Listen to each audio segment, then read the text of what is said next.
My wife's sister stole my credit card at 2 a.m. My wife snapped. She's just a girl. You're overreacting. I was sick in bed and replied, you're right. But the account she drained wasn't mine. Look, I'm not saying I'm a dramatic person, but when you're lying in bed at 3 in the morning, sweating through your third t-shirt of the night, convinced that your internal organs are staging some kind of mutiny against your will to live, and your phone starts vibrating like it's possessed by the ghost of a telemarketer who died mid-pitch, well, you start to question your life choices. All of them.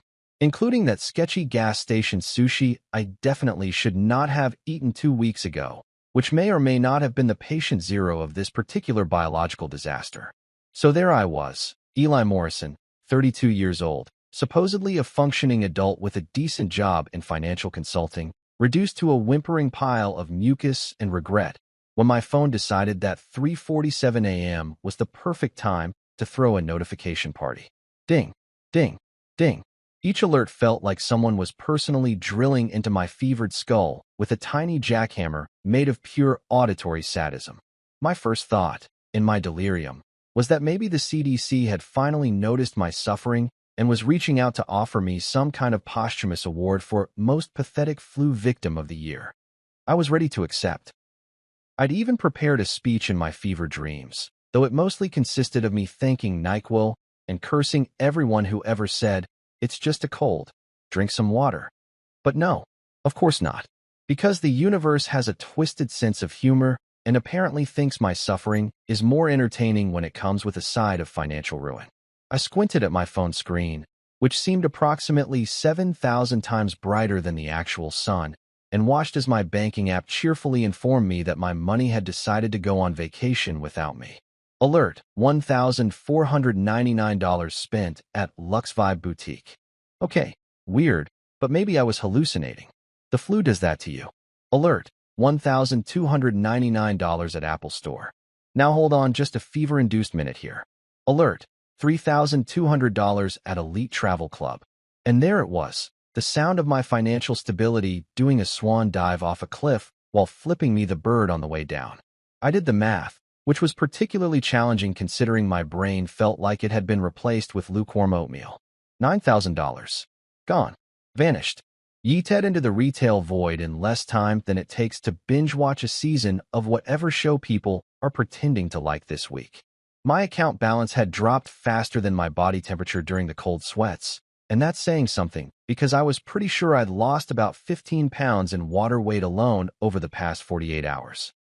Now, most rational people in this situation would immediately panic. They'd sit up, call their bank, maybe have a small anxiety attack, definitely spiral into a crisis about identity theft and whether they'd ever financially recover. Me? I looked at those notifications, let out a pathetic cough that sounded like a dying seal, rolled over in my sweat-soaked sheets that probably violated several health codes by this point, and whispered into my pillow with all the energy of a man who'd already given up on life. Please don't let it be my wife again. See, here's the thing about being married, and I say this with all the love and affection of a man who genuinely adores his spouse. Sometimes your partner makes financial decisions that make you question whether you accidentally married a really attractive toddler with a credit card. Maya, my beautiful, occasionally fiscally irresponsible wife, had a history of what she called impulse investments in our happiness, and what I called reasons I can't retire until I'm 87. But spoiler alert, folks, because life loves a good plot twist, it wasn't Maya this time. Oh no, it was so much worse. It was her younger sister, Kelsey, the 24-year-old self-proclaimed entrepreneur who once tried to launch a business selling used false eyelashes on Etsy because she read somewhere that sustainable beauty is the future. She lasted approximately 2 weeks before realizing that people generally don't want to buy eyelash extensions that have already been on someone else's face, no matter how many times you wash them. Revolutionary discovery, truly. Kelsey was one of those people who believed that having a vision board and an Instagram account with more than 500 followers qualified her as a business mogul. She spoke exclusively in hashtags and motivational quotes she'd stolen from LinkedIn influencers, and she had this absolutely mystifying ability to make every terrible decision sound like a brilliant strategic move.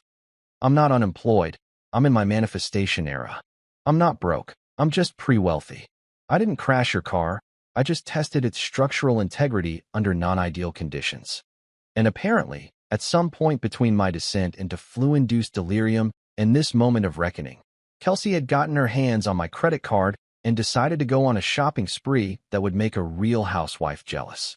Right on cue, because the universe has impeccable comedic timing, my phone buzzed again.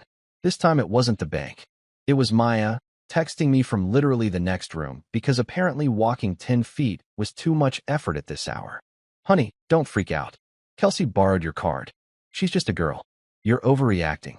I stared at that message for a solid 30 seconds, watching the words blur together through my fever-glazed eyes. Just a girl. Just a girl. She's 24 years old. At 24, I was working 2 jobs, paying student loans, and eating ramen, so often I'm pretty sure I briefly turned into a noodle. But sure, she's just a girl who somehow managed to find my wallet, extract a credit card, and spend $9,000 on luxury items while I was busy trying not to die from what I'm pretty sure was actually the plague despite what my doctor kept insisting was just influenza. You know what? Maybe it was the fever talking. Maybe it was the 37 consecutive hours of being conscious enough to suffer but not conscious enough to function. Maybe it was the fact that I'd consumed enough cough syrup to knock out a small horse and my brain was swimming in cherry-flavored chemicals. But something in me just snapped.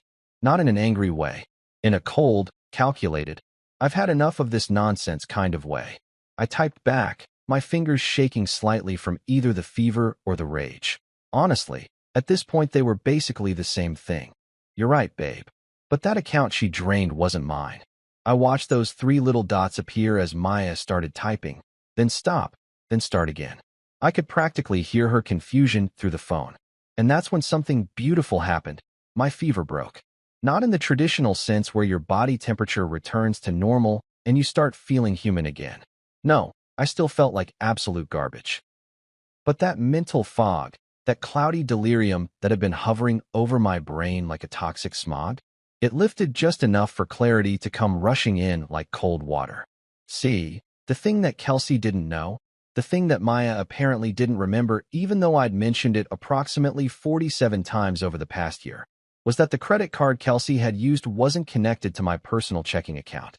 It was linked to something much more interesting, much more complicated, and much more legally binding. It was connected to the corporate trust account I managed as part of my late Aunt Patricia's estate settlement. Aunt Patricia, bless her paranoid soul, had been a woman who trusted absolutely no one and loved legal documents more than she loved most of her relatives. When she died 2 years ago, she left behind a small fortune and approximately 9 million pages of stipulations, clauses, and conditions that would make a tax attorney weep with joy. One of those clauses, buried in Section 17, subsection C, paragraph 4 of the trust documentation, stated very clearly that any unauthorized use of estate funds by a family member would result in an immediate forfeiture of that family's claim to any inheritance. And Kelsey, in her infinite wisdom and complete lack of impulse control, had just triggered that clause by spending $9,000 of trust money on designer bags and Apple products. I lay there in my disgusting, sweat-soaked bed, feeling worse than I'd ever felt in my entire life, and I smiled. It wasn't a happy smile. It was the smile of a man who'd just realized that karma doesn't need your help. Sometimes you just need to step back and let the universe do its thing. That's when my fever broke, the actual fever this time, replaced by something much, much colder. The realization that I didn't need to get revenge on Kelsey for stealing from me. The paperwork would handle that all on its own. By the time noon rolled around the next day, I had graduated from actively dying to mostly dead but with better hair, which I considered a significant upgrade in my condition. I'd managed to shower, a Herculean effort that left me winded and questioning whether personal hygiene was really worth all that standing. And I'd even put on actual pants instead of the plague-ridden sweatpants that had basically fused with my skin over the past 3 days. I was sitting on the couch, wrapped in a blanket like the world's most pathetic burrito, nursing my 4th cup of tea and contemplating whether it was possible to sue someone for giving you the flu, when I heard the front door open. The sound of expensive heels clicking on our hardwood floor echoed through the house, like the opening notes of a horror movie soundtrack. Click, click, click. Each step was confident, unbothered, completely unaware that she was walking into what would soon become the worst day of her life. I didn't even have to look up to know who it was. Only one person in my life walked like they were perpetually on a runway that existed solely in their imagination. Kelsey Peterson, my sister-in-law, the human embodiment of every live, laugh, love sign ever sold at Target, strutted into my living room looking like she'd just stepped out of a magazine. Specifically, one of those magazines that makes you feel poor just by looking at the cover. She was wearing brand new designer heels that probably cost more than my monthly car payment, carrying a handbag that I'm pretty sure I'd seen on Maya's Pinterest board with the caption, "Dream Bag," and sporting oversized sunglasses even though she was indoors and it was literally overcast outside. Her outfit screamed, "I have money," while her bank account whispered, "Actually, you don't. You just commit credit card fraud." She tossed a plastic grocery bag at me with all the grace of someone throwing food to a zoo animal. It landed on my lap with a sad little thump. "I brought you soup," she announced, like she'd just performed some kind of humanitarian service worthy of a Nobel Prize. "Maya said you were dying or whatever, so I figured I should, check on you." I stared at her, my nose still red and raw from 3 days of constant tissue abuse, my voice sounding like I'd been gargling gravel, my entire soul exhausted from existing. "You used my credit card at 2 in the morning, Kelsey." Her perfectly contoured face arranged itself into an expression of shock that was so fake it could have been used as a prop in a community theater production. She gasped, actually gasped, like a Victorian maiden who'd just been told that ankles were visible, and pressed her manicured hand to her chest. "Oh my God, how did you know?" I just looked at her, blinked slowly, processed the absolute audacity of that question. "Because Chase Bank sends me love letters every single time someone uses my card, Kelsey. It's this crazy new technology called fraud alerts. Maybe you've heard of it? It's very cutting edge, very modern. Banks have been using it for, about 20 years now." She had the nerve to giggle. Not a nervous giggle, not an embarrassed giggle, a genuine, carefree, oopsie, silly me kind of giggle that made me want to throw my tea at the wall. "Oh, relax, Eli. You're being so dramatic. I'll totally pay you back." "With what money, Kelsey?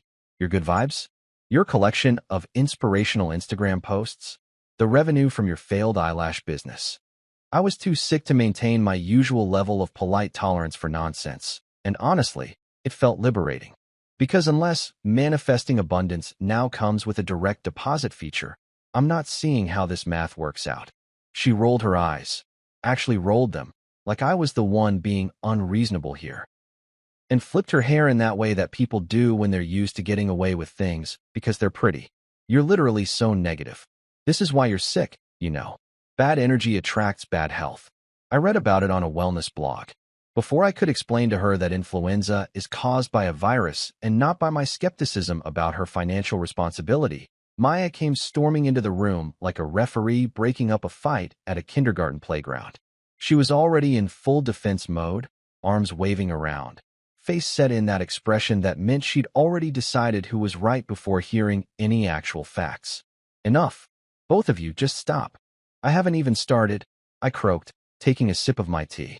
Maya pointed at me like I was a misbehaving child. "You always blow things out of proportion, Eli." She made a mistake. Everyone makes mistakes. You're acting like she committed murder. No, if she'd committed murder, at least I'd get life insurance money. What I got instead was $9,000 in charges for stuff she doesn't need and can't afford. I turned to look at Kelsey, who was now examining her new nails like this conversation was boring her. "Tell me something, Kels. What exactly did you buy at Lux Vibe Boutique at 2:47 in the morning? Because I'm genuinely curious what's so urgent that it can't wait until the sun comes up." She shrugged, completely unbothered. "I couldn't sleep, and I saw this bag I'd been wanting, and it was, calling to me, you know? It was a sign from the universe." "The universe told you to commit fraud?" "It's not fraud if we're family," she said, with the confidence of someone who'd never actually looked up the legal definition of fraud. Maya stepped between us, literally putting herself in the middle like she was trying to prevent a physical altercation, which was hilarious considering I could barely stand up without getting dizzy. "Okay, that's it. Eli, you need to calm down. She's just a girl. She didn't mean any harm." And there it was again. Just a girl. Like being female and in your 20s was some kind of get-out-of-jail-free card for stealing. Like having a cute smile and knowing how to contour meant you were exempt from consequences. I was so tired of this narrative, so exhausted by the constant excuses, so done with being the bad guy for expecting basic human decency and legal behavior. I smiled at Maya, the kind of smile that probably looked friendly if you ignored the absolute chaos brewing behind my eyes. You're absolutely right, sweetheart. I'm totally overreacting. In fact, you know what? I'm done being upset about this. I'm done blowing things out of proportion. I'm especially done blowing our savings on your sister's shopping addiction. They both looked at each other, and I could see the relief flooding their faces. They actually thought I was giving up. They genuinely believed that I'd just accepted this situation, that I'd roll over and let it go because that's what I always did.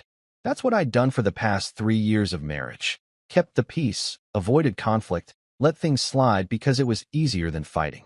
Maya reached out and squeezed my shoulder, her face softening into something almost affectionate. Thank you, honey. I knew you'd understand. This is why I love you.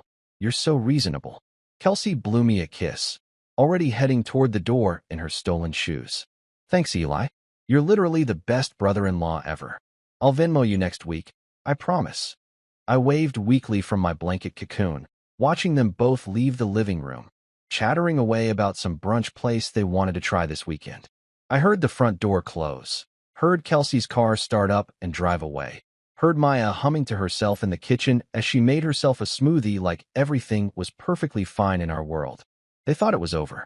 They genuinely believed the crisis had been averted, the drama resolved, the conflict neatly swept under the rug where all our other problems lived. What they didn't know, what they couldn't have possibly known because they'd never bothered to actually listen to me when I talked about my work, was that it wasn't over at all. It was just beginning.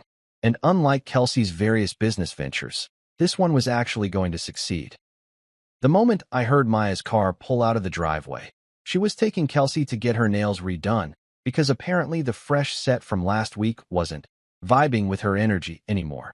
I grabbed my phone with the kind of determination usually reserved for people who've just discovered their Uber Eats order was wrong. My fingers were still a little shaky from the fever, but my resolve was rock solid. I scrolled through my contacts until I found the name I was looking for, Richard Adler, Esquire. Now, Mr. Adler wasn't just any lawyer. He was my financial advisor, my estate consultant, and the closest thing I had to a professional secret weapon. The man was 72 years old, had been practicing law since before I was born, and had this absolutely beautiful ability to smell stupidity from approximately 3 zip codes away. He'd handled Aunt Patricia's estate with the precision of a surgeon and the enthusiasm of someone who genuinely enjoyed complicated legal documents, which made him either a genius or a sociopath. Possibly both. I hit the call button and waited, listening to it ring while I blew my nose for the 800th time today. He picked up on the second ring, his voice crisp and alert despite it being a Saturday afternoon. Eli Morrison, I was wondering when you'd call. Your heart rate's been elevated for the past 12 hours according to my client monitoring system. You monitor my heart rate? Of course not. But you sound like you believe I do, which means you're stressed. Talk to me. I couldn't help but laugh, which turned into a cough, which turned into me wheezing for about 30 seconds while Adler waited patiently on the other end. When I finally caught my breath, I said, "The prophecy came true, Adler. The in-law menace has struck." Kelsey found the credit card. There was a pause, and then I heard what I can only describe as the sound of an old man's soul experiencing pure schadenfreude. The younger Peterson sister. The one who tried to trademark the phrase blessed and stressed last year. That's the one. And she used the estate card? $9,000 in about 2 hours. Lux Vibe Boutique, Apple Store, Elite Travel Club. She hit the holy trinity of financially irresponsible purchases. Adler made a sound that was somewhere between a chuckle and a growl. Well, did she know it was the estate card, or did she just grab whatever was convenient? I'm going to go with option B, considering she's never demonstrated any ability to read fine print, think ahead, or generally use her brain for anything other than storing TikTok dances. And your wife? I sighed, sinking deeper into my couch. Maya thinks I should let it go. Says Kelsey's just a girl who made a mistake, and that I'm being dramatic for caring about $9,000 disappearing from my account in the middle of the night. Fascinating, Adler said, and I could hear him typing on his computer. So they don't know about the clause. They definitely don't know about the clause. Excellent. So the question becomes, do you want to press criminal charges and make this a legal nightmare that follows your sister-in-law for the next 7 to 10 years? Or would you prefer to make this educational? I thought about it for exactly 3 seconds. Educational, but with a full scholarship in regret and a minor in consequences.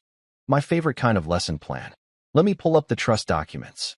Here's the thing that Kelsey, Maya, and pretty much everyone in Maya's family didn't understand about Aunt Patricia's estate.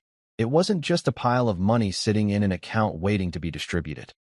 It was a carefully constructed legal fortress designed by a woman who'd spent 40 years as a corporate accountant and had seen every possible way people could screw each other over financially. Aunt Patricia had trusted no one. Not her siblings, not her nieces and nephews, not even her own children. And she'd built her estate plan like someone preparing for a zombie apocalypse where the zombies were her relatives trying to get their hands on her money. The trust she'd created had more clauses, conditions, and tripwires than a Mission Impossible movie. There were provisions about drug testing, education requirements, employment verification, and my personal favorite, the unauthorized use clause. Section 17, subsection C, paragraph 4, which I'd read so many times I could practically recite it in my sleep, and had, during several fever dreams over the past few days. Adler read it out loud anyway, his voice taking on that formal lawyer tone that meant business. Any beneficiary or family member of a beneficiary who engages in unauthorized use, misappropriation, or fraudulent access of estate funds shall result in immediate and permanent forfeiture of all inheritance claims for that beneficiary's entire family unit, with said funds to be redirected to the designated charitable organization as outlined in Section 23. Beautiful, I whispered. It's like poetry. It's like your aunt knew someone would eventually do something supremely stupid and wanted to make sure they paid for it in the most comprehensive way possible, Adler corrected. Now let's talk specifics. The card Kelsey used was the corporate trust card, correct? Correct. The one I use for estate-related expenses and management fees. And she is not an authorized user on this card. She's not even authorized to know this card exists. Perfect. And the $9,000 in charges. Were any of them legitimate estate expenses? I snorted, which hurt my sinuses. Unless the estate suddenly needs designer handbags, the latest iPhone, and a membership to a travel club that promises luxury experiences for the modern nomad, then no. None of it was legitimate. Then we have what the law calls an open and shut case, and what I call a teaching moment. I could hear the satisfaction in Adler's voice. He lived for this stuff. Here's what's going to happen. I'll file the unauthorized use report with the trust administrator on Monday morning. That triggers an automatic audit of all recent transactions. The audit will identify the fraudulent charges, which will activate the forfeiture clause. Once that clause is activated, all inheritance claims from your wife's side of the family, which includes Maya, Kelsey, and their parents, will be permanently revoked. How much are we talking about? Last valuation had their portion at approximately $217,000. I sat up so fast I got dizzy and had to lie back down. $217,000. Yes, your Aunt Patricia left 40% of her estate to your mother's side of the family, which includes you. The remaining 60% was split between various relatives, including your wife's branch through her mother's connection. It's a bit complicated. Lots of second cousins and family tree nonsense. But the bottom line is that Kelsey's little shopping spree just cost her family over $200,000. I was quiet for a moment, processing this. I'd known about the inheritance, obviously. I'd known about the clause. But somehow, hearing it laid out like this, understanding the full scope of what was about to happen, made it feel suddenly very real and very serious. Part of me, the part that wasn't currently drowning in mucus and resentment, felt a tiny twinge of guilt. That part lasted approximately 4 seconds before I remembered Kelsey's face when she'd tossed that bag of soup at me, completely unbothered, totally unrepentant, already planning her next shopping trip with money she hadn't earned. Do it, I said. File the report. Trigger the audit. Let the clause do what it was designed to do. You're sure? This will cause significant family drama. Adler, I'm currently sick with the flu, broke because my sister-in-law committed fraud, and being gaslit by my own wife who thinks I'm the problem for noticing that $9,000 disappeared. The drama's already here. I'm just adding legal documentation. He laughed, a sound like crackling paper. I'll have everything filed by Monday close of business. The audit should take about a week, maybe 2 if they're thorough. You'll need to come in and sign some documents. Provide a statement about the unauthorized charges. Confirm that you didn't give permission for the card to be used. Not a problem. I'm recovering from the plague anyway, so I'll have plenty of time. One more thing, Adler said, his voice taking on a more serious tone. When this hits, and it will hit hard, your wife is going to be upset. Very upset. Are you prepared for that conversation? I looked around my living room, at the tissues scattered across the coffee table, at the empty tea mugs, at the general disaster zone that my life had become. Adler, I'm a man who's been betrayed by his own immune system, his credit card, and his family's common sense all in the same week. I'm as prepared as I'm ever going to be. That's the spirit. I'll be in touch Monday. He hung up, and I sat there in the silence of my house, wrapped in my blanket, feeling simultaneously terrible and absolutely triumphant. I didn't need revenge. I didn't need to yell or fight or make dramatic speeches about betrayal and trust. I just needed to let the paperwork do its job. Aunt Patricia, wherever she was probably laughing her ass off. By the time evening rolled around, I had successfully migrated from the couch to the bed, which felt like completing an Ironman triathlon, but with more coughing and less athletic glory. I was propped up against approximately 17 pillows, because apparently that's the magic number where you can breathe and sleep simultaneously. When Maya walked into our bedroom carrying a mug of tea and wearing what I'd come to recognize as her guilty wife face. It's similar to her regular face, but with more eye contact avoidance and excessive hair tucking behind her ears. "You're mad," she said, setting the tea down on my nightstand like a peace offering from someone who knew they were in the wrong, but hadn't quite figured out how wrong yet. I looked at her through my fever-glazed eyes, my nose approximately the color and texture of a boiled lobster from 3 days of constant tissue abuse. "No," I sniffled, my voice sounding like someone had replaced my vocal cords with sandpaper. "I'm not mad. I'm just mourning the death of common sense in this household. We should probably hold a funeral. I'll wear black. You can bring Kelsey. She can wear whatever designer outfit she bought with my money." Maya sat on the edge of the bed, doing that thing where she tries to look sympathetic while simultaneously preparing her defense. It's a delicate balance she's perfected over 3 years of marriage. "It was a mistake, honey. She feels terrible about it." I raised one eyebrow, which took more energy than it should have. Does she? Does she really feel terrible? Because when she was here earlier, throwing soup at me like I was a sick animal at the zoo, she seemed pretty comfortable with her choices. In fact, I'd say she was practically glowing with the confidence of someone who thinks Gucci is a personality trait. "You're being mean. I'm being accurate. There's a difference." I took a sip of the tea, which was too hot and burned my tongue, because apparently the universe had decided that I hadn't suffered enough this week. "Maya, she spent $9,000. In 2 hours. Do you understand how impressive that actually is? I couldn't spend $9,000 in 2 hours if I tried. I'd get tired. I'd need snacks. I'd have to sit down and really think about my life choices. But Kelsey? She moved through those stores like a woman possessed by the spirit of every real housewife, who ever got a black Amex and zero financial counseling. Maya's face was doing that thing where it cycles through several emotions at once. Guilt, defensiveness, frustration, and a touch of annoyance that I wasn't just letting this go like I usually did. She said she'll pay you back. With what money, Maya? I set down my tea, sitting up a little straighter despite my body's protests. Her last job was working at a boutique for 3 weeks before she quit because her manager didn't respect her creative vision for folding t-shirts. Before that, she was a social media consultant for a company that turned out to be a pyramid scheme. And before that, she was selling used eyelashes on Etsy, which I think we can all agree was humanity's lowest moment. So please, enlighten me. Where exactly is this payback money coming from? Her OnlyFans tips? Her vision board?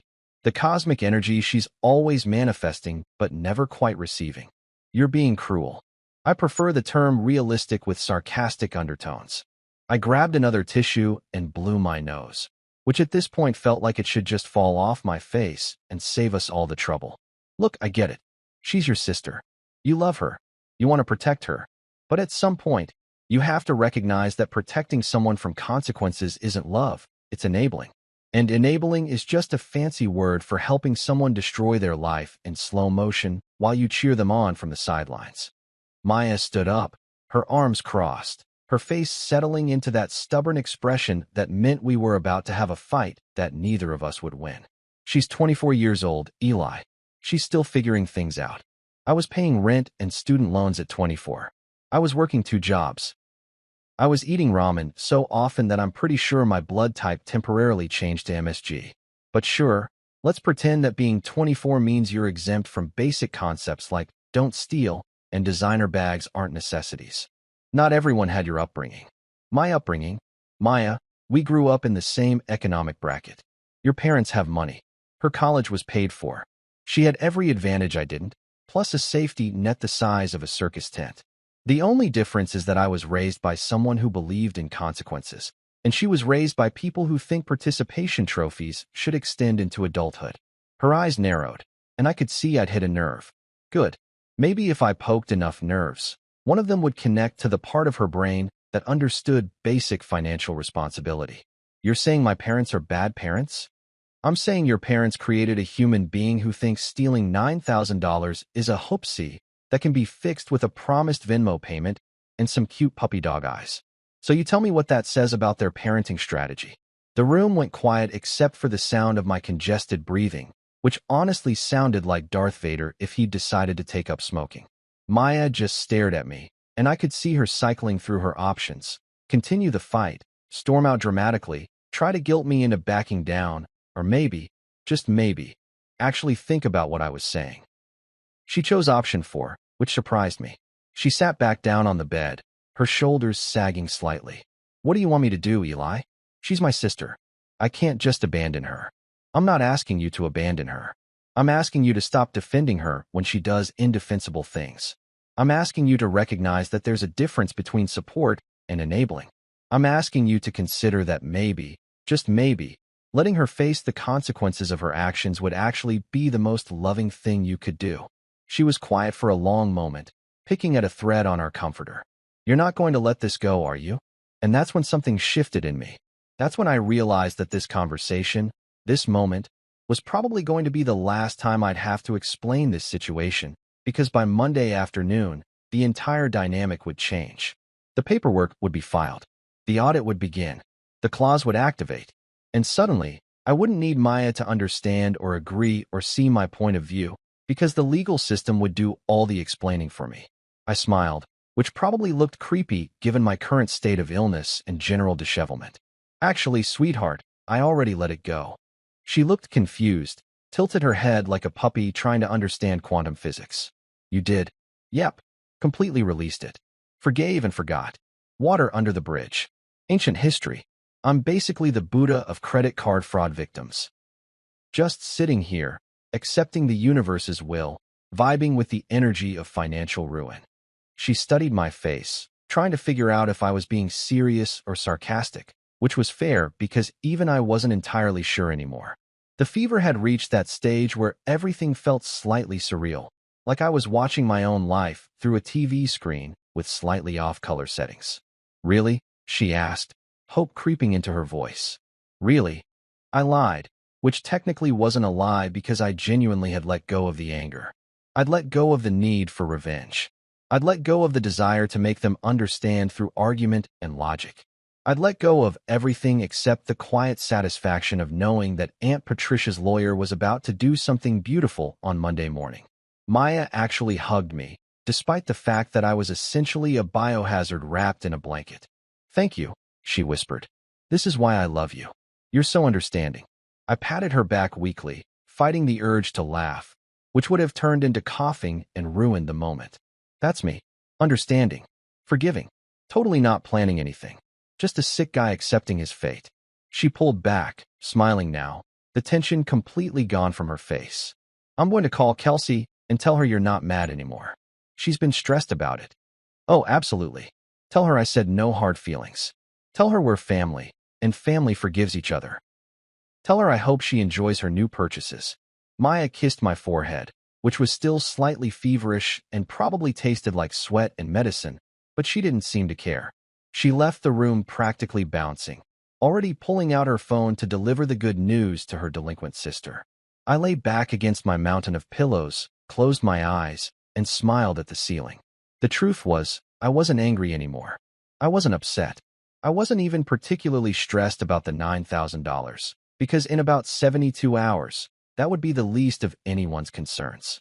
I'd learned something important over the past few days, something that the flu and the fever and the complete betrayal of my immune system had taught me. Sometimes the best revenge isn't revenge at all. Sometimes it's just stepping back, following the rules, and letting the system work exactly as it was designed to work. Aunt Patricia had built a beautiful machine, and Kelsey had just walked right into it wearing designer heels. All I had to do was watch. Monday morning arrived with the kind of crisp, clear sunshine that felt personally offensive given my continued state of physical decay. I'd upgraded from plague victim to functioning zombie, which meant I could stand for more than 5 minutes without needing a nap, and had reduced my tissue consumption from 1 box per hour to 1 box per 3 hours. Progress, ladies and gentlemen. I was basically an inspiration. I'd been awake since 6 a.m., not because I wanted to be, but because my phone had been buzzing with texts from Maya's family group chat, a digital hellscape I'd been added to 2 years ago and had been unable to escape ever since. Kelsey had apparently posted a photo of her new handbag with the caption, "Blessed and grateful for family who supports my dreams sparkles 2 hearts," followed by approximately 47 hashtags, including hashtag bossbabe, hashtag luxury lifestyle, and my personal favorite, hashtag selfmade. The irony was so thick you could spread it on toast. Maya's mom had responded with heart emojis. Her dad had sent a thumbs up. Various cousins and aunts had commented things like, "You deserve it, queen," and "living your best life." I stared at my phone, wheezing slightly, and thought about how this entire family was about to learn a very expensive lesson about the difference between supporting dreams and funding delusions. At 9 a.m. sharp, my phone rang. Adler. Right on time, as always. "Good morning, Eli. How's the plague?" "Still plaguey, but I can breathe through one nostril now, so I'm calling it a win." I shuffled to the kitchen, phone pressed to my ear, and started making coffee because I had a feeling I was going to need the caffeine for this conversation. "Please tell me you have good news." "Better than good. Everything's confirmed and filed. I submitted the unauthorized use report to the trust administrator at 8:30 this morning. They've already flagged the account for audit, frozen all pending distributions, and sent out notification letters to all beneficiaries informing them of a financial irregularity that requires immediate investigation." I nearly dropped my coffee mug. They work fast. When there's potential fraud involved, they work very fast. Nobody wants to be the administrator who let trust funds get embezzled on their watch. I could hear the satisfaction in Adler's voice, like a proud father watching his kid win a spelling bee. The audit officially begins today. They'll review every transaction from the past 6 months, but the focus will be on the flagged charges from Friday night. I've already provided them with your statement confirming that you did not authorize Kelsey Peterson to use the corporate card, that she is not a signatory on the account, and that the purchases were entirely personal in nature. How long until the clause activates? The audit process typically takes 7 to 10 business days. Once they confirm unauthorized use, which they will, because the evidence is overwhelming, they'll send a formal notice of clause activation to all affected parties. That's when things get interesting. I took a sip of my coffee, which tasted like victory with a hint of Colombian roast. Define interesting. Well, the affected parties, meaning your wife's entire branch of the family tree, will receive a legal document explaining that due to the unauthorized use of estate funds by an immediate family member, their inheritance claims have been permanently forfeited per the terms outlined in the trust agreement. The forfeited funds, totaling approximately $217,000, will be redirected to the designated charitable organization, which in this case is the Grace Adler Historical Restoration Fund. Wait, the charity is named after you? My late wife, actually. She loved historical preservation. Your aunt was quite fond of her. He paused, and I could hear papers shuffling. The notification will also include a breakdown of the specific transactions that triggered the clause, along with itemized receipts. So they'll get to see exactly what Kelsey bought with their inheritance. I laughed, which turned into a cough, which turned into me having to sit down for a minute. When I recovered, I said, "So you're telling me that Kelsey's entire family is going to receive an official legal document that basically says your relative bought designer bags and an iPhone with money that was supposed to be yours, so now you get nothing?" That's the simplified version, yes. That's beautiful. That's poetry. That's justice in its purest form. I thought you'd appreciate it, Adler said, and I could hear the smile in his voice. Now, there's one more thing we need to discuss. I'm going to need you to come into the office this week to sign some additional documentation and provide a formal in-person statement. It's standard procedure for these cases. Can you make it in, say, Wednesday afternoon? I checked my mental calendar, which was currently blank except for appointments like try not to die and consume more soup. Yeah, I can make Wednesday work. What time? 2 p.m. And Eli, his voice got more serious. You should probably bring your wife. My stomach did a weird flip that had nothing to do with the flu. Why? Because she's a beneficiary too. She'll need to be informed of the situation, and it's better if she hears it in a professional setting with me present to explain the legal ramifications. Otherwise, she's going to find out via the notification letter, and that's going to be unpleasant, as opposed to finding out in your office with her sick husband who orchestrated the whole thing. That's going to be a parade of sunshine and rainbows. Fair point. But at least in my office, there are witnesses and she can't throw anything breakable. I rubbed my face, feeling the scratch of several days' worth of stubble because grooming had taken a back seat to survival. Okay, I'll bring her. I'll tell her we need to sign some routine estate paperwork. She won't ask questions. Perfect. I'll have everything prepared. He paused again, and when he spoke, his tone had shifted to something almost paternal. Are you sure you want to go through with this, Eli? Once the audit confirms the fraud and the clause activates, there's no reversing it. The money will be gone, permanently redirected. Your wife's family will lose everything they were supposed to inherit. I thought about it. Really thought about it. Pictured Kelsey's face when she tossed that bag of soup at me, completely unbothered by what she'd done. Remembered Maya's dismissive tone when she told me I was overreacting to $9,000 in fraud. Considered the fact that not a single person in that family had apologized, offered to actually pay me back with real money, or even acknowledged that what happened was genuinely wrong. Then I thought about Aunt Patricia, who'd spent her entire life working hard, saving carefully, and building something she could leave behind for the people she loved. She'd created that clause for a reason. She'd anticipated this exact scenario. Someone taking advantage, someone assuming they could get away with it because family. I'm sure, I said. The clause exists for a reason. Kelsey triggered it. She made her choice when she took that card and went shopping at 2 in the morning. I'm just letting the consequences play out the way they were always supposed to. That's what I needed to hear. I'll see you Wednesday at 2. He hung up, and I sat there in my kitchen, coffee going cold in my hands, staring at my phone. The group chat was still going, still celebrating Kelsey's purchases, still completely oblivious to what was coming. Maya's mom had posted something about family brunch this weekend to celebrate Kelsey's success, which was such a fundamentally incorrect interpretation of the situation that I almost choked on my coffee. I decided right then that I wasn't going to say anything. Not to Maya, not to Kelsey, not to anyone. I was going to let the next week play out exactly as nature, or in this case, meticulously crafted legal documentation, intended. I'd go to work, recover from the flu, act completely normal, and wait for Wednesday afternoon when Adler would drop the bomb in the most professional, legally binding way possible. Maya came downstairs an hour later, already dressed for work, looking annoyingly well-rested and healthy. She kissed the top of my head as she passed, grabbing her travel mug from the counter. How are you feeling?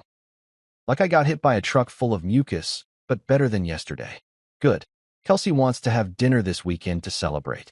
Her successful fraud career? Maya shot me a look. Her new business venture. She's starting a luxury lifestyle consulting company. I blinked, processed that information, decided that the universe had a truly incredible sense of humor. A luxury lifestyle consulting company. Using what qualifications exactly? Her extensive experience stealing other people's money. Eli, I'm just asking, does she have a business plan? Clients? Any actual knowledge about luxury lifestyles beyond knowing how to spend $9,000 in 2 hours? Maya's face was doing that thing again where she wanted to defend her sister, but was slowly realizing She didn't actually have a defense. She's figuring it out. She's passionate about it. I'm passionate about not working until I'm 90, but that doesn't mean I can start a consulting company about early retirement while I'm actively broke. She sighed, grabbing her keys.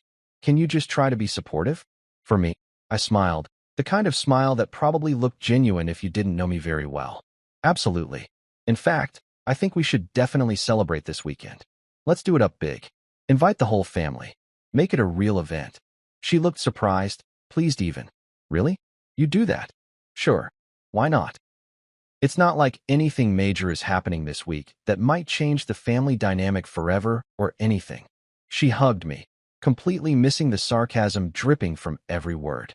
Thank you. This means a lot to Kelsey. And to me. I know it does, sweetheart. I know it does. She left for work, and I sat there alone in the kitchen, listening to the house settle around me, watching the sunshine stream through the windows. In approximately 48 hours, I'd be sitting in Adler's office with Maya, watching her world implode in real time. In approximately 7 to 10 business days, Kelsey's entire family would receive legal notification that their inheritance had been forfeited because someone couldn't resist a designer handbag at 2 in the morning. I finished my coffee, took my medicine, and shuffled back to the couch to continue my recovery. The flu was almost gone, but the real drama? That was just getting started. Wednesday afternoon arrived with the kind of terrible timing that felt like the universe was writing a sitcom about my life and had just greenlit the season finale. I'd spent the past 2 days pretending to be blissfully ignorant while watching Maya plan Kelsey's business launch celebration with the kind of enthusiasm usually reserved for royal weddings or the release of a new iPhone. She'd made a Pinterest board. She'd created a group chat specifically for party planning. She'd even commissioned custom napkins that said, "Living Lux with Kelsey," in gold foil lettering, which cost $60 and made me want to scream into a pillow for approximately 45 minutes. I'd gotten better at hiding my feelings over the years, but this was testing limits I didn't know I had. Every time Maya showed me another detail, the champagne tower, the vision board station, the hired photographer to capture Kelsey's iconic moment, I had to physically bite my tongue to keep from saying, "Hey, fun fact. In about 3 days, your sister's going to be the reason your entire family loses $200,000. So maybe hold off on the gold foil napkins." But I didn't say anything. I just smiled, nodded, and counted down the hours until 2 p.m. when Adler would do all my talking for me in beautifully drafted legal language that couldn't be argued with or dismissed as overreacting. Maya and I pulled into the parking lot of Adler's office building at exactly 1:55 p.m. She was still in work mode, talking on her phone about some client presentation, completely relaxed because she thought we were just signing routine estate paperwork. I, on the other hand, felt like I was about to watch a controlled demolition of family dynamics, and I had front row seats with complimentary popcorn made of pure anxiety. "Do we really need to be here?" Maya asked as we walked toward the building, still half focused on her phone. "Can't we just sign stuff electronically?" Adler's old school. He likes in-person signatures for trust documents. Not a lie, technically, just not the complete truth, which is basically the same thing according to politicians and people who claim they only had one drink at parties. We took the elevator to the 3rd floor, walked down the hallway with its generic office carpet and motivational posters about integrity that now felt deeply ironic, and arrived at Adler's office. The receptionist, Margaret, who'd been working there longer than I'd been alive, greeted us with a knowing look that made me think Adler had briefed her on what was about to happen. "Mr. Morrison, Mrs. Morrison, Mr. Adler is expecting you. Go right in." Adler's office looked exactly like you'd expect a 72-year-old estate lawyer's office to look. Darkwood furniture, shelves full of leather-bound law books that may or may not have been decorative, a desk that could probably survive a nuclear blast, and approximately 17 framed certificates proving he was qualified to ruin people's days in the most legally sound way possible. He stood when we entered, extending his hand first to Maya and then to me. "Mrs. Morrison, thank you for coming. Please, both of you have a seat." We sat in the leather chairs across from his desk, and I noticed he'd already laid out several documents in neat stacks, each one flagged with those little colored tabs that meant "sign here" or "acknowledge your complete and total life implosion." Maya smiled politely, still completely unsuspecting. "So what paperwork do we need to sign today?" Adler folded his hands on his desk, and I recognized that expression. It was the same expression a doctor has right before they tell you the test results aren't good. Professional sympathy mixed with the emotional detachment necessary to deliver bad news without crying yourself. Actually, Mrs. Morrison, we're not here for you to sign anything today. We're here because there's been a development regarding your late Aunt Tinlaw's estate that requires immediate discussion. Maya's smile faltered slightly. A development? What kind of development? The kind that involves unauthorized use of estate funds and the activation of a forfeiture clause. He slid a document across the desk toward her. This is a formal audit report from the trust administrator, completed as of yesterday afternoon. I think you should read it. I watched Maya pick up the document, her eyes scanning the first page. I could see the exact moment comprehension started to hit because her face went through about 6 different expressions in 3 seconds. Confusion, recognition, shock, and then something approaching horror. This says Kelsey used a trust account card? Her voice had gone up about 2 octaves, approaching frequencies only dogs could hear. That's correct, Adler said calmly, like he was discussing the weather instead of financial devastation. On Friday evening, your sister used a corporate credit card belonging to the estate trust to make several personal purchases totaling $9,098.63. The card was in your husband's possession for legitimate estate management purposes. Your sister accessed it without authorization and used it for personal expenditures. Maya turned to look at me, her face a mixture of betrayal and dawning understanding. You knew. This is the card you were talking about. I tried to explain on Saturday, I said quietly. You told me I was overreacting. She turned back to the document, flipping through pages, and I could see her hands starting to shake slightly. What's this about a forfeiture clause? Adler leaned forward, his voice taking on that careful, measured tone lawyers use when they're about to drop a bomb. Your aunt-in-law's trust contained a very specific provision regarding unauthorized use of estate funds. The clause states, and I'm reading directly from the trust document here, any beneficiary or immediate family member of a beneficiary who engages in unauthorized use, misappropriation, or fraudulent access of estate funds shall result in immediate and permanent forfeiture of all inheritance claims for that beneficiary's entire family unit. The silence that followed was so complete I could hear the wall clock ticking, each second marking another moment of Maya's understanding expanding like a mushroom cloud of financial regret. What does that mean? She whispered, even though I could tell she already knew exactly what it meant. It means that because your sister used the estate card without authorization, your entire family branch, including you, your sister, and your parents, has forfeited all claims to the inheritance that was designated for your side of the family. How much? Her voice was barely audible now. Adler glanced at another document. The forfeited amount totals $217,412. Those funds will be redirected to the designated charitable organization as outlined in the trust agreement, specifically the Grace Adler Historical Restoration Fund. Maya gasped like someone had physically punched her in the stomach. She turned to me, eyes wide, looking for something, denial, explanation, a way out. Eli, you can stop this. You can tell them it was a mistake. You can. I can't, I said, and I was surprised by how steady my voice was. The clause is automatic. Once it's triggered, it's permanent. That's how your aunt designed it. But she's just... Maya stopped herself, probably realizing that saying just a girl for the 900th time wasn't going to magically conjure $200,000 back into existence. Adler spoke up, his voice professional but not unkind. Mrs. Morrison, I understand this is shocking, but I need you to understand that this clause was put in place specifically to protect the estate from this exact type of situation. Your husband's aunt witnessed significant family financial disputes during her lifetime, and she wanted to ensure that her estate would not be subject to similar conflicts or unauthorized access. Maya was staring at the document like it might burst into flames or reveal itself to be an elaborate prank. Kelsey didn't know. She didn't know it was a trust account. She just thought it was Eli's regular card. Ignorance of the law doesn't negate the consequences, Adler said, which was a very lawyerly way of saying tough luck, should have raised your sister better. This isn't fair. Maya's voice was rising now, tears starting to form in her eyes. You set us up, both of you. You knew this would happen, and you just let it happen. I leaned forward, keeping my voice calm even though my heart was pounding. No, Maya. I didn't set anyone up. Kelsey took my card, without asking, without permission, in the middle of the night while I was sick with the flu, and spent $9,000 on luxury items she didn't need and couldn't afford. She made that choice. The clause was already there, written years before we even got married. I didn't create the trap. She walked into it all by herself. You could have warned her. You could have told us about the clause. I did tell you.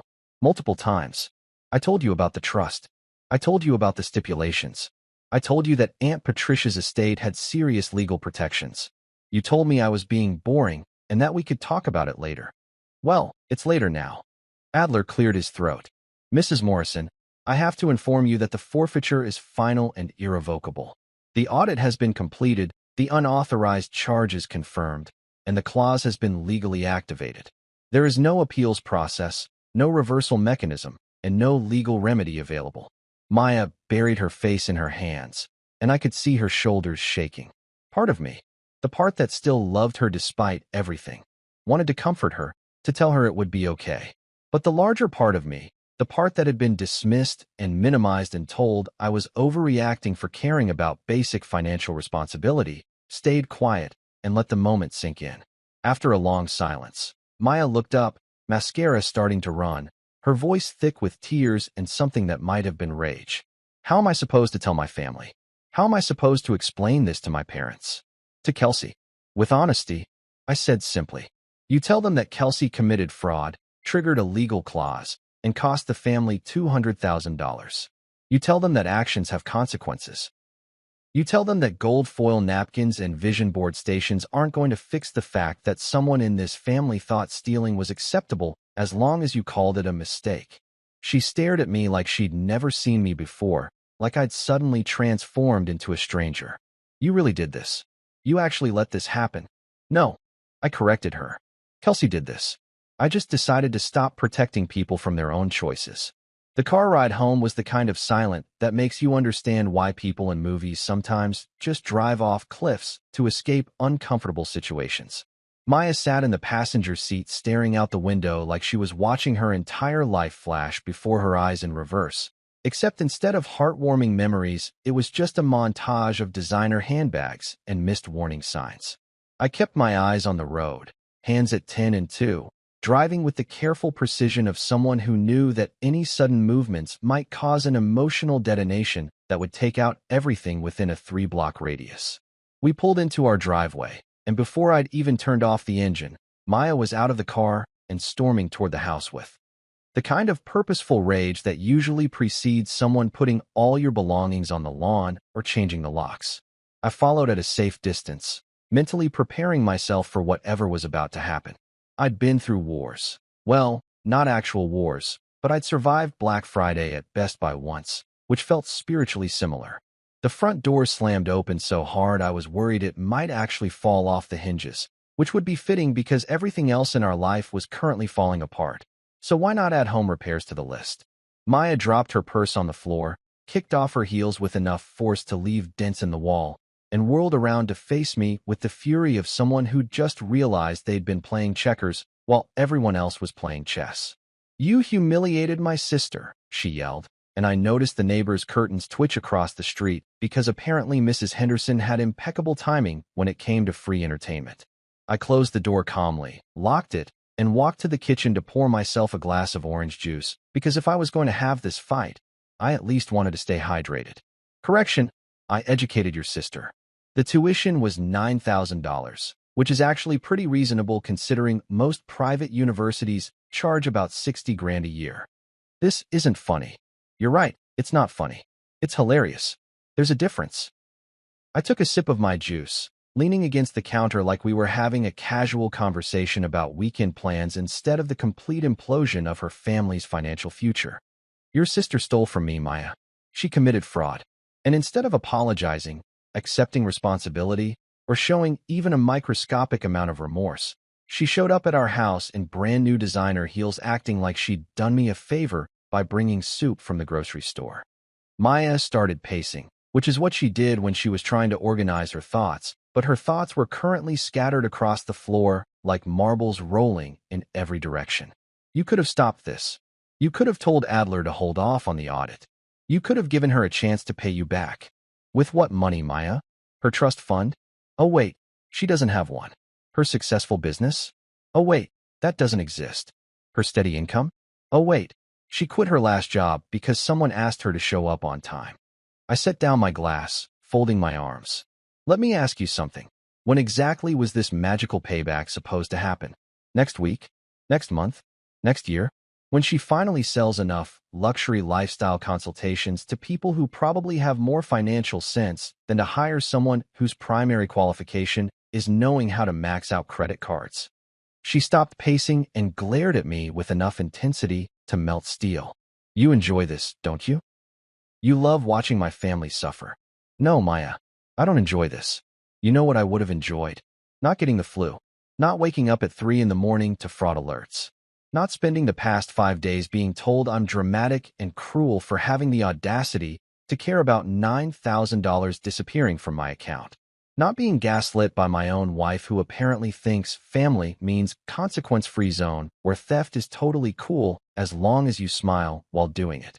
Her eyes were filling with tears again, and I felt that familiar tug of guilt that came from years of being conditioned to believe that making someone cry automatically made you the villain, regardless of whether you were actually wrong or just telling uncomfortable truths. I thought you loved me. I thought family meant something to you. Family does mean something to me. It means honesty. It means accountability. It means not enabling destructive behavior just because someone's related to you by blood or marriage. Your sister stole from me, Maya. From me. Your husband. The person you promised to honor and respect and build a life with. And your first instinct wasn't to be angry at her. It was to be angry at me for noticing. She wiped her eyes, smudging her mascara further. So what now? You've destroyed my family over a credit card bill. No, Kelsey destroyed your family over a shopping spree. I just declined to fix her mess with my money, my time, and my willingness to pretend it never happened.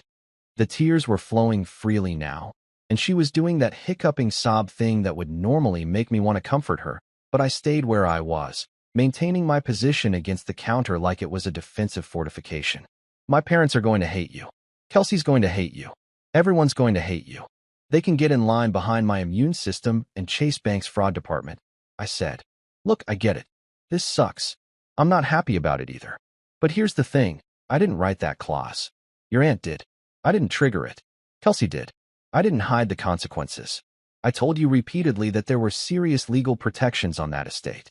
You just didn't want to listen because listening would have required acknowledging that your sister is a 24-year-old walking disaster who makes terrible decisions and expects everyone else to clean up after her. Maya slumped down onto one of the kitchen chairs, her head in her hands. What am I supposed to tell them? The truth. That Kelsey committed fraud, triggered a forfeiture clause, and cost the family $200,000. That actions have consequences. That just a girl doesn't hold up as a legal defense. They're never going to forgive this. Maybe not. But maybe that's not actually my problem. I grabbed my orange juice and started walking toward the stairs. I'm going to go lie down because I'm still recovering from the flu that nobody seems to remember I have. When you're ready to have a conversation that doesn't involve blaming me for other people's choices, you know where to find me. I made it halfway up the stairs before she spoke again, her voice quieter now, defeated. I defended her. To you. I told you to let it go. I called you dramatic. I paused, turned to look at her sitting there in our kitchen surrounded by the wreckage of her denial.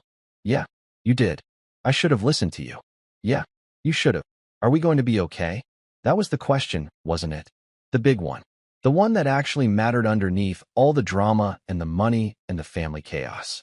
I looked at my wife, the woman I'd married 3 years ago, the person I'd built a life with, the human being who'd just spent the past week prioritizing her sister's feelings over my legitimate complaints about literal theft, and I realized I didn't actually know the answer.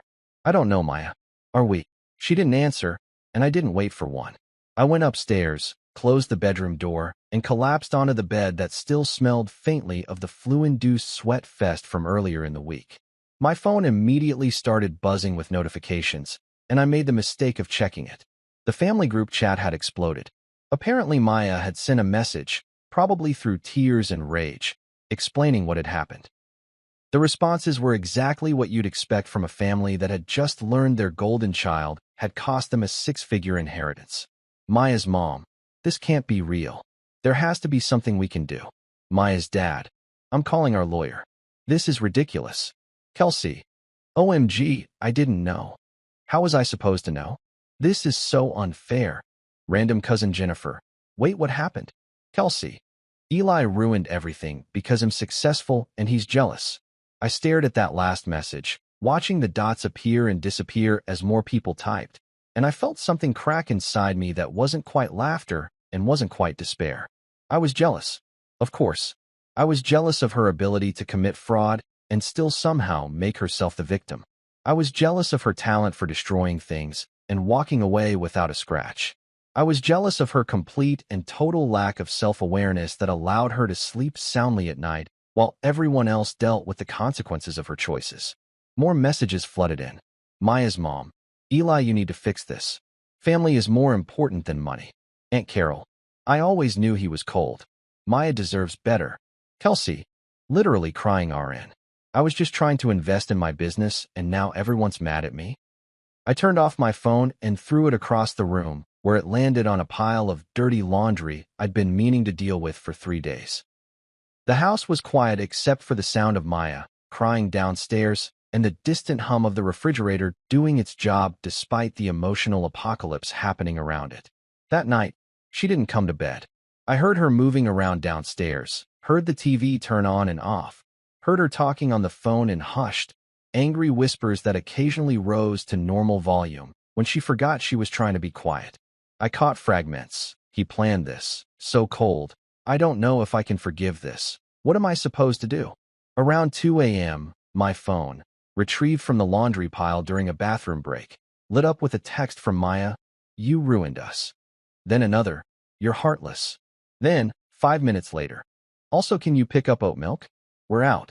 I stared at that last text for a solid minute, trying to process the emotional whiplash of going from heartless to grocery requests in under 10 minutes. It was so perfectly, absurdly, quintessentially Maya that I almost laughed. Almost.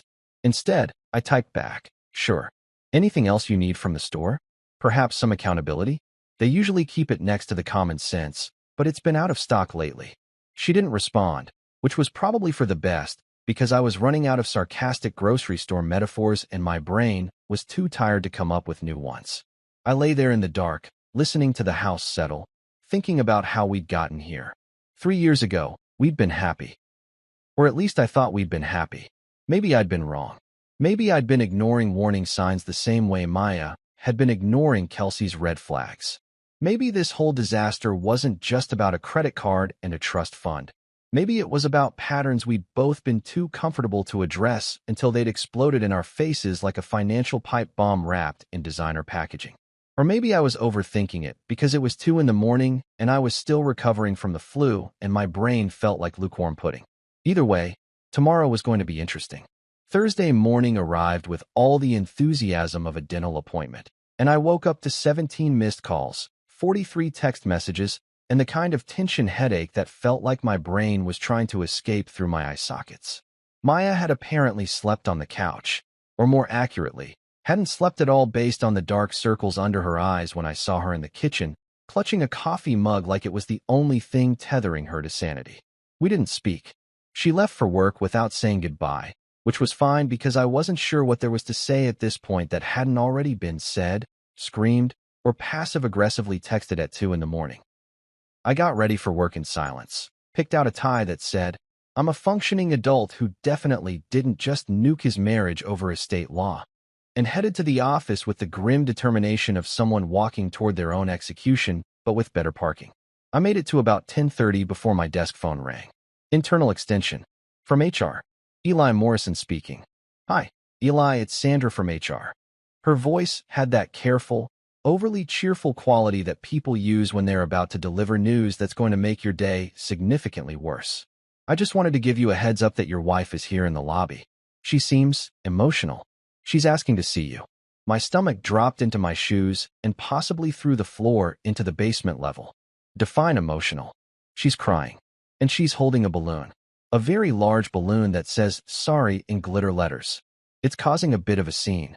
I closed my eyes and counted to 10 in 3 different languages, none of which helped. I'll be right down.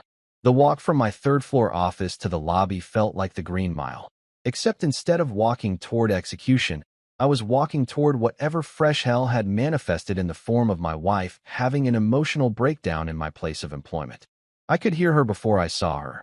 That particular pitch of crying that happens when someone's been at it for a while and has moved past elegant tears into full snotty desperation.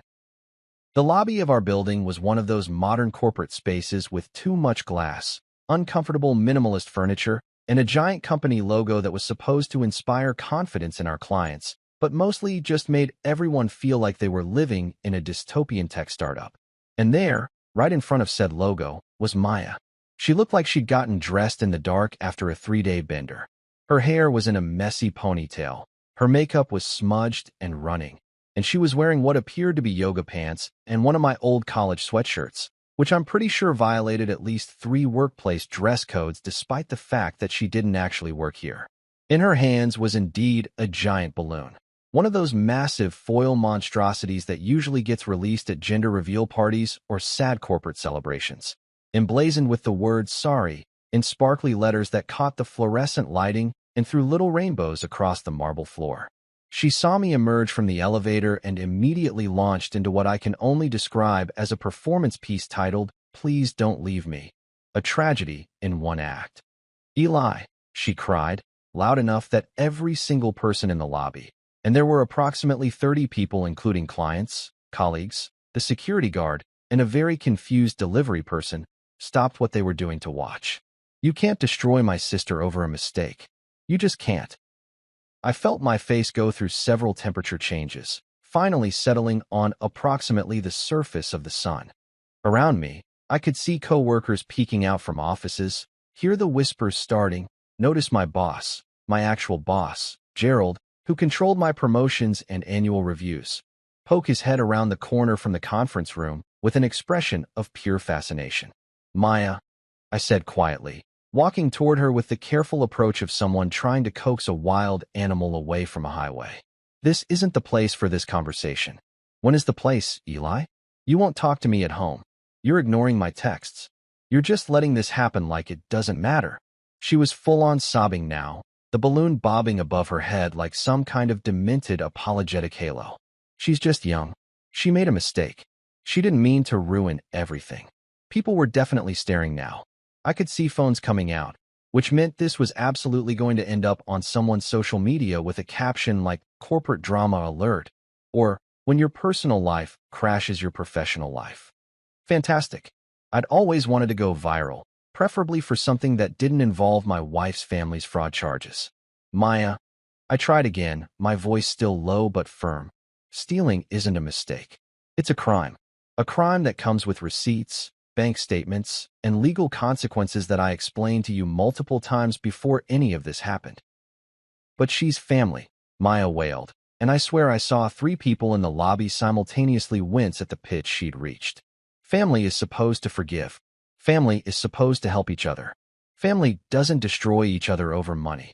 "You're right," I said, and I could feel something cold and sharp settling in my chest. Family shouldn't destroy each other.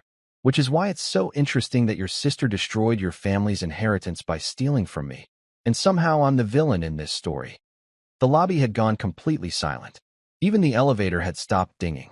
It was like the entire building was holding its breath, waiting to see what happened next in this absolutely mortifying drama that I was now starring in against my will.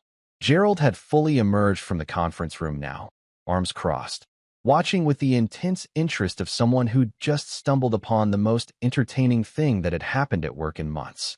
Sandra from HR was standing near the reception desk, probably already composing the email she'd send to legal about whether this constituted a workplace disruption. Maya took a step closer to me, her face red and blotchy, mascara creating abstract art down her cheeks. "You could have stopped it, Eli. You could have told Adler to wait. You could have given her a chance. But you didn't. You just let it happen because you wanted to punish her. Because you wanted to be right." "No," I said, and my voice came out steadier than I expected. I let it happen because I'm tired of being the safety net for people who keep jumping off cliffs. I'm tired of fixing problems I didn't create. I'm tired of being told I'm cruel for expecting basic human decency and legal behavior from adults who should know better. She's 24. I was paying rent and student loans at 24, Maya. I was working 2 jobs. I was eating ramen and budgeting and trying to build a life that didn't involve stealing from people. My voice had risen despite my best efforts, and I could feel 3 years of frustration bubbling up like a shaken soda can. At 24, I had a cholesterol problem from stress and cheap food. Your sister has a shopping addiction and a victim complex. A few people in the crowd actually chuckled, quickly covering it up with coughs when Maya whirled around to glare at them. The balloon bobbed dramatically, the glitter catching the light like some kind of apology disco ball. She turned back to me, and for a moment, I thought maybe she'd finally hear what I was saying. Maybe something would click. Maybe she'd realize that defending Kelsey wasn't the same as loving her, and that enabling wasn't the same as supporting. But then she said, "Everyone always said you were cold. My mom warned me. She said you cared more about money than people. I should have listened." And there it was, the nuclear option. The thing you say when you want to make sure the other person knows you've been storing ammunition, just waiting for the right moment to deploy it. The thing that tells you the argument isn't about what it's about anymore. It's about every resentment that's been quietly festering for years, waiting for an excuse to surface. I looked at her standing there in my office lobby, holding a sad balloon, wearing my old sweatshirt, crying in front of my colleagues and boss, and the very confused delivery person who just wanted to drop off a package and leave. I looked at the gathering crowd, at Sandra's concerned face, at Gerald's barely concealed entertainment. I thought about the past week, the flu, the fraud, the fights, the complete inability of anyone in her family to accept responsibility for anything. And I realized something. I was done. Not done with my marriage necessarily. That was a bigger question that required more thought and probably therapy, but done with this scene, this performance, this public display of dysfunction that was currently tanking my professional reputation in real time. I walked over to Maya, gently took the balloon from her hands. It tried to float away, but I grabbed the string and handed it to Sandra. "Can you hold this for a second?" Sandra took it, looking confused but willing to help. I turned back to Maya, keeping my voice quiet enough that only she could hear. "We're going to walk outside now. Calmly, like adults. And we're going to finish this conversation somewhere that isn't my place of employment where I need these people to take me seriously and not think of me as that guy whose wife had a breakdown in the lobby. I'm not going anywhere until you promise to fix this." "Maya, I can't fix this. Kelsey broke it. The clause sealed it. It's done. And the sooner you accept that, the sooner we can all move on with our lives and figure out what comes next." She stared at me, tears still streaming, breathing hard. "I hate you right now. I know you do. But we're still leaving this lobby." I gently took her arm. She didn't resist, which I took as a good sign, and walked her toward the exit. The crowd parted like the Red Sea, everyone trying to look busy with their phones or papers while absolutely still watching every second of this drama. Gerald gave me a small nod as I passed, which I chose to interpret as handle your business, rather than start updating your resume. We made it outside into the parking lot, where the November air was cold enough to be clarifying. Maya pulled away from me, wrapping her arms around herself. "What am I supposed to do now?" "Go home. Call your sister. Tell her the truth. Stop trying to make me the villain in a story where someone literally committed fraud. And us." I looked at her, really looked at her, and saw not just my wife but the accumulation of every fight we'd avoided, every boundary we'd failed to set, every time we'd chosen peace over honesty. I don't know, Maya. I really don't. But I know that whatever us looks like going forward, it can't include me being blamed for other people's choices or being expected to fix problems that aren't mine to fix. She nodded slowly, like she was hearing me for the first time in days. Or maybe for the first time ever. Then she turned and walked to her car, got in, and drove away without looking back. I stood there for a minute, watching her leave, before heading back inside where I had to face approximately 30 witnesses to my personal life imploding in high definition. Sandra still had the balloon. "You can throw that away," I told her. "You sure? It cost at least $20. "I'm very sure." Gerald appeared at my elbow as Sandra disposed of the world's most expensive apology. "That was quite a show, Morrison." "Yeah, Sorry about that. Don't be. Best entertainment we've had since Johnson microwaved fish in the break room. He clapped me on the shoulder. Take the rest of the day. Get your head straight. Come back Monday ready to work. I nodded, grateful for the escape route. Thanks, Gerald. And Morrison? For what it's worth, you handled that with more patience than most people would have. Sometimes standing your ground is the right call, even when it's hard. I went home, crawled into bed, and slept for 14 hours straight.